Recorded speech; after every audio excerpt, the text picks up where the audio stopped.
মানে পারিবারিক প্রোগ্রামে ওকে আমরা পাইনি।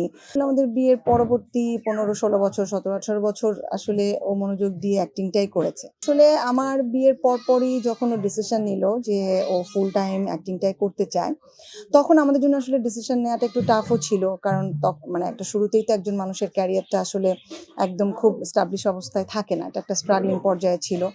তো যেটা হয়েছে যে আমাকে তখন অনেক কিছুতেই মনে হয়েছে যে না, আমাকে এখন আসলে একটু ছাড় দিয়ে চলতে হবে। ওকে সময়টা দিতে হবে। মনোযোগটা ওইদিকে দিতে হবে। আর ও বরাবরই বলতো যে আমি আসলে মানে বিভিন্ন দিকে মনোযোগ দিতে পারি না। সো সংসারটা একটু তোমাকেই সামলাতে হবে। আমি হয়তো আমার এই সাইডটা সামলাবো। তো যেটা হয়েছে যে আসলে আমাদের বিয়ের পরবর্তী 15-16 বছর 17-18 বছর আসলে ও মনোযোগ দিয়ে অ্যাক্টিংটাই করেছে। এখন হয়তো আমি চাই যে একটু এখন ফ্যামিলিকে সময় দিক। আমার শাশুড়িরও বয়স হয়ে গেছে। আমিও আসলে সংসার জীবনে এতটা দিন পার করে ফেলেছি। অনেক মানে পারিবারিক প্রোগ্রামে ওকে আমরা পাইনি।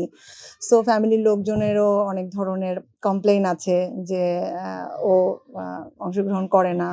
ওদের স্বপ্ন পূরণে পাশে থাকতে পেরে আমরা গর্বিত। দেখা গেছে সব জায়গায় হয়তো আমি একা গেছি বা হয়তো আমার জয়েন্ট ফ্যামিলি ছিল। আমার ভাসুরের ছেলে-মেয়েদেরকে নিয়ে, দেবরের বউয়েদেরকে নিয়ে আমি অ্যাটেন্ড করেছি। বাট ও অ্যাটেন্ড করতে পারেনি।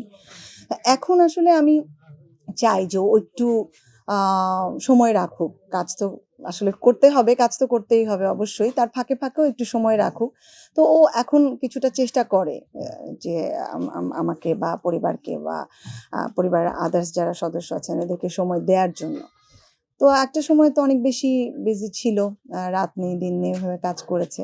বাট এখন একটু শারীরিক কারণেও দরকার।